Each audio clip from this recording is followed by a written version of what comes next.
Hey guys, we are breaking down sections 623 and 611 today because knowing is half the battle. If you don't know this stuff, you can't use it, all right?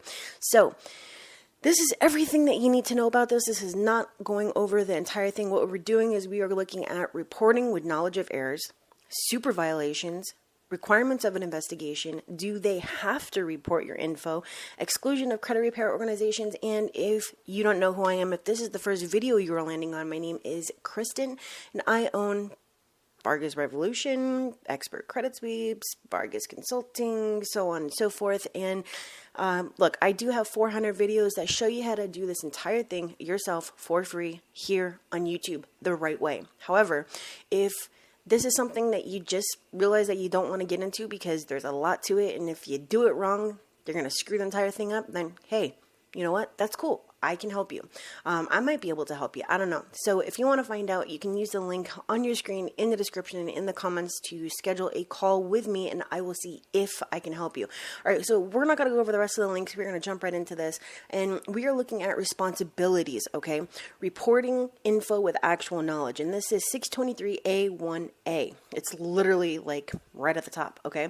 And you can access this entire thing that you are seeing by clicking on the link in the description as well as the comments. All right, so I'm not going to read you the law. What we are going to do is look at it excuse me, look at it and basically figure out what it's saying. All right, so 623A1A basically states that they cannot report any errors on your credit report, meaning inaccurate information, with knowledge of errors. So if they know it to be inaccurate, they cannot report it. But then they go on and D, they report a definition, okay, with reasonable cause to believe that the information is inaccurate. Furthermore, they list a contradiction that says no address requirement. All right. So if you look at the part that says contradiction, what they're saying is that if they report an address conspicuously, where you can actually see it on your credit report, that they can report with knowledge of errors as long as they report an address. It literally states that, where is it? Okay, it says that no address requirement, a person, meaning a creditor, who clearly and conspicuously specifies to the consumer an address for notices referred to in subparagraph B shall not be subject to subparagraph A. However, nothing in subparagraph B shall require a person, creditor, to specify such an address. Okay, so first they say, no, you can't do it. Then they say, here's what we mean. And then they say, oh, but wait. Yes, they can report with errors as long as they put something on there where you can actually dispute. So bottom line, my thoughts on this is that this entire thing is made for the creditors. It's not made to, help consumers. Just help people think that, oh, I dispute something and, it's going to come off because the bureaus are required to do so. No, dude. No, the way that this works is that the entire thing is made for you to fail. All right, so let's move on. Duty to correct and update information, and duty to provide notice of dispute. All right, so yes, they need to investigate. Yes, they need to correct and update your information, but they have to put a notice of dispute once you do actually dispute the information. And there's a requirement that states the actual amount of time that they have to do this. All right. So if the completeness or accuracy of the information furnished by the creditor is disputed by you, they may not furnish the information to any credit reporting agency without notice that it's actually disputed. So we see this all the time. Why do you think that at the top of the pyramid is the notice of dispute? You dispute it, you dispute something else, some other dispute reason, and then you go back on round 3 and you get them on the notice of dispute, because if they are reporting that account without the required notice of dispute, then it is a violation. Right here, tells you right here, and they have 30 days to enter that required notice of dispute. All right, so duties of furnishers upon notice of identity theft related information.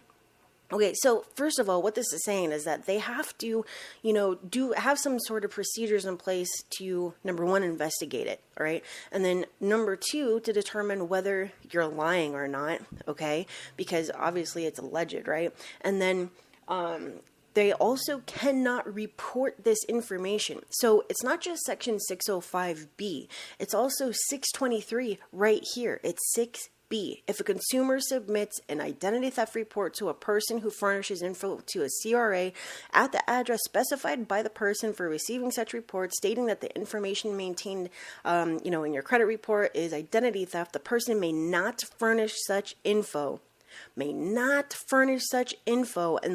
they subsequently know or are informed by the consumer that the info is correct. So what this is saying is that it's exactly what I just said, okay? 605B says, hey, block this information, I'm a victim of identity theft. But 623 states that the creditor cannot report this unless they know that you are lying or you tell them otherwise. So when you go and you dispute this, there are two sections that you can use, right? 623 and 605B. So that's what I'm saying. You have to know this stuff to be able to use it, right? Okay, now there's a bunch of stipulations with all this stuff that, hey, if they know it and reasonable cause to believe and doubts and blah, blah, blah, and they have to have documentation, all this kind of stuff, but you have to realize once again that these are not made for you, okay? They tell you that the FCRA was enacted because of the abuse of the, the bureaus and all that kind of stuff, but that's a load of crap, okay? They word this stuff so that, yeah, you can use it, there's loopholes and all that kind of stuff, but they do it to protect the creditors, okay? The creditors and the bureaus and the collectors, all right? So here's another thing. They do not have to report your information. So, when you get on the phone and you say, hey, I owe you $100. What if I pay you $100 to delete this account or this information or whatever? And they say, no, we have to report it. No, dude, they don't have to report it, okay? 7E says use of notice without submitting negative info. There's no provision, all right, that shall be construed as requiring a financial institution that has provided a customer with a notice of described in subparagraph 8 to furnish negative information about the customer to a CRA. They do not have to report this information on you. So yes, what that means is that if they're not a-holes, you can pay them and they will remove it. Okay, so it's a load of crap when they're telling you otherwise, because this says right here that they can. Okay, safe harbor. Let's not even go into that one. This one's whatever. All right, so let's go on to the next one. See, this is what I'm saying. You guys need to not use the law, but know it and understand it so that you can use it to get your removals. All right, now this one's about reinvestigations, 8A. So basically, they have to have some sort of procedure for reinvestigation, obviously, right? But they have to weigh the benefits to the consumers with the cost on the furnishers and the credit reporting system. And they also have to determine whether direct contact by you to the creditor would have had a faster result. Now, here's the thing, though, that 623 also states that you have to dispute first with the bureaus before going to the creditors, or else you can't take them to court. You lose your rights to all this stuff, right? So that's like a contradiction. Well, we might reinvestigate this, but, we also have to determine whether it would have been better for you to go to the creditor first. Like, how does that make any sense? The potential impact on credit reporting process if a credit repair organization, including people that otherwise would be a credit repair organization, are able to circumvent the prohibition in subparagraph G. Okay, so here's the thing. 623 and a bunch of other things in here state that if you are a credit repair organization, company, whatever, okay, that you can basically be ignored if you submit or prepare or whatever disputes for a consumer. So you need to know that. All right. As a consumer, you need to know that. All right. Submitting a notice of dispute. A consumer who seeks to dispute the accuracy of info shall provide a dispute notice directly to such person at address specified for the person for such notices. All right. So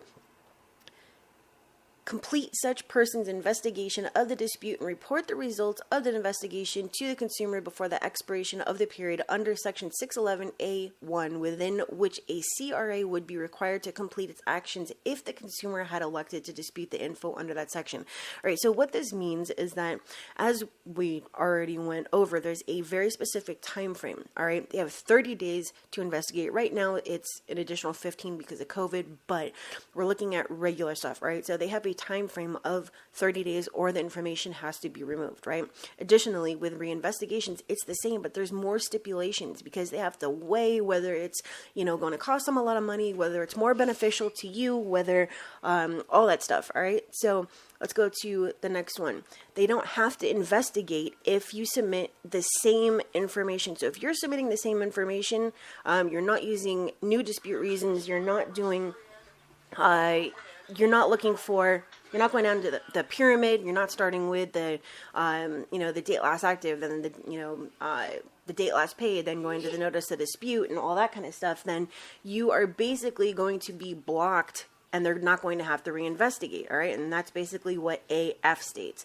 And then here's another exclusion of credit repair organizations, all right? So this is that subparagraph G that they were referring to. This paragraph shall not apply if the notice of dispute is submitted by, is prepared on behalf of, or is submitted on a form supplied to the consumer by a credit repair organization, all right? So once again, this is stuff that you need to know, because if you don't, you're going to be putting your company name on these disputes for your clients, or you're going to be saying, hey, I was working with a credit repair organization, blah, blah, blah, and you're going to get your stuff not just ignored, but blocked from ever coming off, all right? Duties of furnishers of info upon notice of dispute. Okay, so this is basically what they have to do. All right, 9B says they have to review all relevant information provided by the CRA, all right? If the reinvestigation finds that the info is incomplete or inaccurate, they have to also report those results to all other CRAs that they actually pay to report to, right? And if an item is disputed by consumers found to be inaccurate and complete or cannot be verified after any reinvestigation for the purposes of reporting it to a CRA based on the results of the reinvestigation, promptly modify, delete, and block. And here we go again with a deadline. They have a deadline under 611A1, all right? So basically the way that it works, and there's a bunch of these different little things, but we are wrapping this up as far as deadlines. They have 30 days to investigate. They have 5 days to put the 30 days to put the required notice of dispute. If they delete something, they have a specific time period to let you know. And if they reinsert something, they have 5 business days to let you know. All right. So that is basically what this is saying. All right. So accuracy guidelines. What this says is that they have to have, very specific methods and procedures to ensure the accuracy and integrity of the information furnished to the CRAs. Okay, they have to review the methods, including technological, such as EOSCR, used to furnish information relating to the consumer to the CRA, determine whether people that furnish information to the CRA maintain and enforce policies to ensure accuracy, and examine the policies and procedures that, creditors conduct reinvestigations and correct information relating to consumers that has been furnished to the CRA. So what this is basically saying is that as a creditor, their job is to ensure that they have, methods and procedures and policies in place so that they can, number one, investigate. Number two, report. Well, I guess it's report, then investigate, then report to the bureaus, and then reinvestigate, and then report, okay? Let's continue. And why did we even go over that one? Because they're always reporting information inaccurately, right? So you could basically fight in court and say that they do not have those specific procedures to assist you with, number one, correcting your information, and number two, with reinvestigations, and so on and so forth. All right, so let's look at 611. This is about reinvestigations of information that you already disputed. Okay, so it basically states that you are allowed to, free of charge, reinvestigate something after you dispute it and they come back and say that it's not, that it is accurate. And here's the timing on this one, as I had already mentioned on that, on the accuracy screen. All right, so in accordance with paragraph 5, before the end of the 30-day period beginning on the date on which the agency receives the notice of dispute from the consumer or reseller, they have to promptly enter the notice of dispute before they have to notify you, the bureaus, within 5 business days, and I believe it has to come over by mail, but there's something in here, I'm trying to remember what it was, something in here that states that they can They don't have to send it by mail. They can call you and some other stuff. I'm not sure if I put it in here. All right, determination that the dispute is frivolous or irrelevant. They can terminate your reinvestigation if it was disputed by you and you're a credit repair organization and they figured it out, they noticed that it was the same, you didn't provide enough information and all that kind of stuff.